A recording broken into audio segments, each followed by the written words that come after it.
गए हमारे इलाके में। इलाका में ना एसपी साहब, अपने ससुरारी के हद में। और जहां तक इलाका के बात बा ना, तो इलाका के हिसाब से रौरो हमार ससुरे लागा। लेकिन एगो बात हमके समझ में ना आई एसपी साहब, हम अकेले आइल बानी तो इतना सारा भीड़ भाड़, अगर कहीं हम बारात लेके आ गई तो काहे दामाद के तुब से सलामी दे।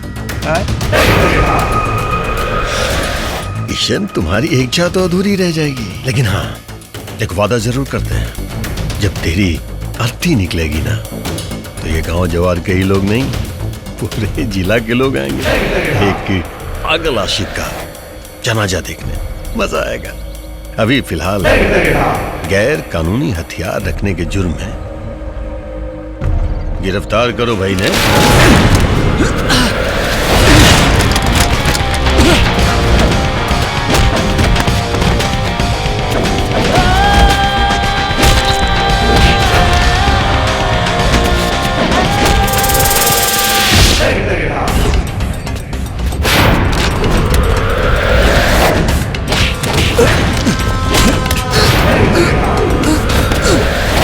बारात जाने का बहुत शौक है इसको। दूल्हा बन के गौरी चढ़ के तो नहीं जा पाया, लेकिन अरमान पूरा कर इसका, पूरा कर अरमान, घसीट कर ले चली ससुराल में।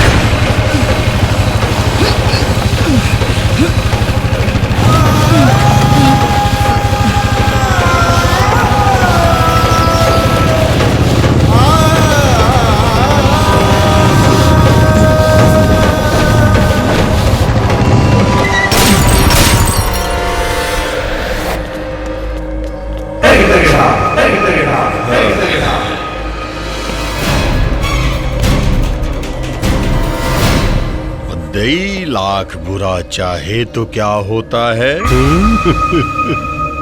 वही होता है जो मंजूरे रुद्रा होता है। राजन बाबू। अरे गोली मैंने नहीं, इस किशन ने चलाया है। और जब इस किशन ने गोली चलाया है तो केस तो बनता है। केस ये बना, ये किशन आपको मारने के लिए आप पे गोली चलाकर भाग रहा था, पुलिस ने इसे पकड़ लिया, केस कंप्लीट। चलो राजन बाबू आप इस पे साइन कर दीजिए। इस किशन का एनकाउंटर आज ये रुद्रा करे। ये पागल कुत्ता के जिंदा मत छोड़िए रुद्रा, बहुत तकलीफ दे हमरा के। आपका सिग्नेचर इसके मौत का फरमान हो गया राजन बाबू। निश्चिंत होकर के रहिए, आज इस किशन की बांसुरी ये रुद्रा बजाएगा। ए कुत्ता, सामने मौत देख के कैसा लगता रे?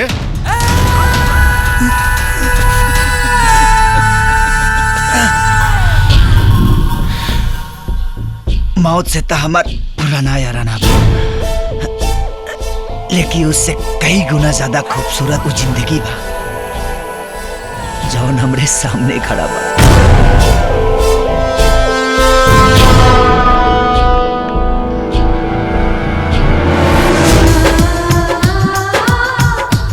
और हम बाह फैला के कहा था आई लव यू राधा।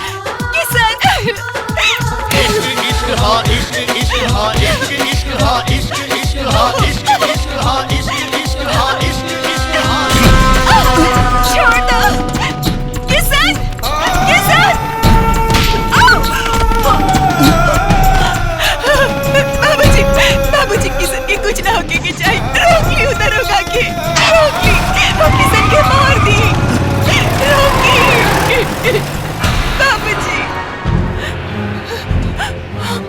हम वही करब जो ना आप कहब। हम अपन प्यार की कुर्बानी देवे खातिर तैयार बानी, बस किशन की जान बचा ली। हमके भूल जाए, आज के बाद कौनो शिकायत ना मिली बाबूजी, बस किशन की जान बचा ली, किशन की जान बचा ली।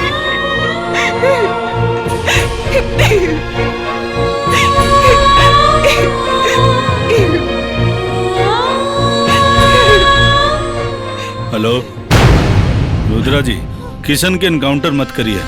राधा की विदाई के बाद छोड़ दिया। हम पुलिस थाना आके अपन रिपोर्ट वापस ले चाहता नहीं।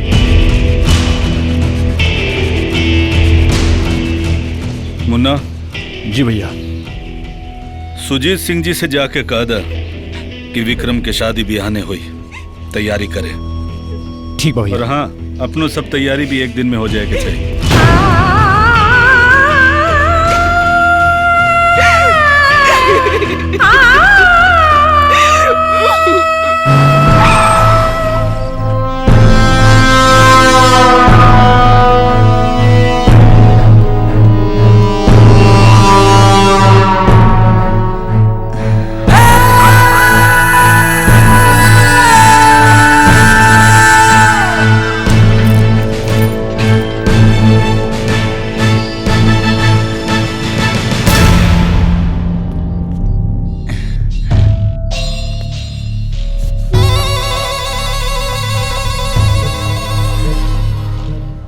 काले राधा के शादी में अफसोस देखे खातिर तू न रह पे। 8 दिन के टाइम दे ले रह लेना, हम तो के 7 दिन में तुहार औकात दिखा देनी। 8वें दिन में तब पर लोग दिखाते। भगवान के एक पल काफी होला ठाकुर, क्योंकि बनावे और बिगाड़े खाती। एक दिन तो काफी बा। राजन बाबू, क्या मुंह लग रहे हैं आप इसके? अब तो जाइए और जाकर के अपने बिटिया की शादी की तैयारी कीजिए। आप जाइए।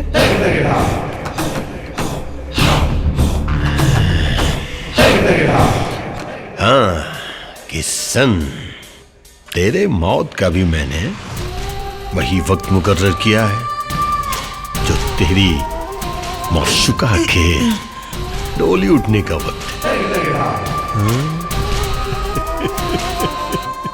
अरे ये तो कमाल हो गया। हा? क्या नजारा होगा। एक तरफ आशिक का जनाजा उठेगा तो दूसरी तरफ माशुका की डोली उठेगी।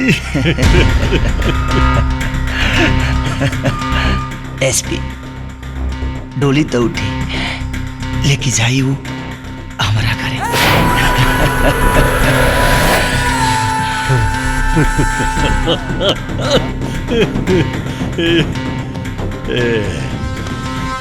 मौत के मुंह में खड़ा है तो, पर फिर भी डोली उठने की बात कर रहा है। I like your confidence.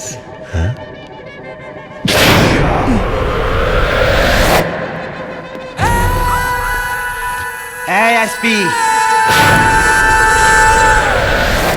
ई कॉन्फिडेंस देहल भगवान के यही बात पे एगो शेर याद आ गई। फानूस बन के जिसकी हिफाजत हवा करे, और समा क्या बुझे जिसे रोशन खुदा करे।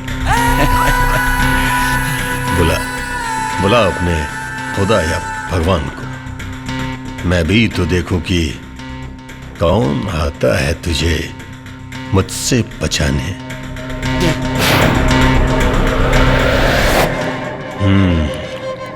इंस्पेक्टर। यस सर। कल ठीक 11 बजे किशन कोर्ट जाएगा। ये पुलिस वालों का बंदूक छीनकर भागेगा, पुलिस पे गोली चलाएगा और फिर पुलिस की जवाबी कार्रवाई में ये मारा जाएगा। Good night. बन के मोहब्बत के दुश्मन, लगा के पूरा जोर, माने नाही जमाना जुल्मी, तोड़े प्रीत के डोर, तोड़े प्रीत के डोर।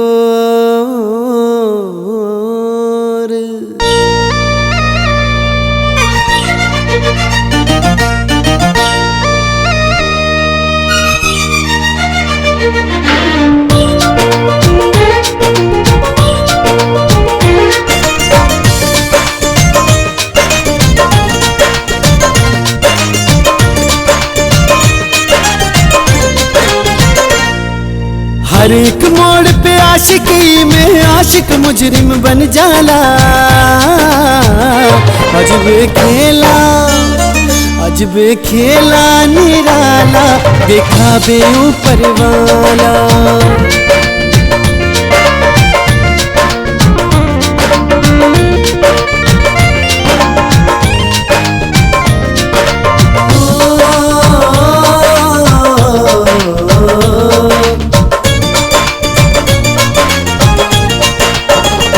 आज हर उल्फत पे नफरत ही पड़ल भारी बा। कहीं डोली कहीं पे अर्थी के तैयारी बा। सौद फेरा ले रे के आज कहीं चक्कर बा। केहूँ दुश्मन के संगे लेत जम के टक्कर बा। केहूँ बाबुल के अंगना छोड़ के विदा होई। केहूँ धरती से कह के आज अलविदा होई। कहीं हथकड़ी पड़ल कहीं हाथे में कंगना बंद जाला। हाय अजबे खेला, अजबे खेला निराला, देखा बे ऊपर वाला।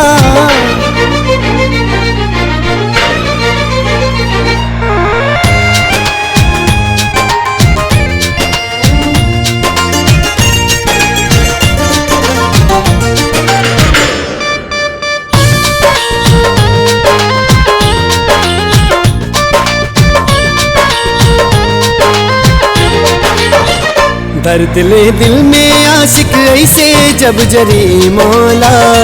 यकीन तोहरा पे बोला ना के करी मौला। मोहब्बत के दस्तूर रब तो के पता नहीं के। उन्हें मारल जाला जे कर कोनो खता नहीं के।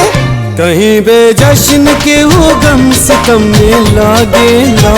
प्रश्न के उत्तर एक दीवाना सबसे मांगेला। प्यार के काहे ईश्वर के ही रूप भला दे हल जाला।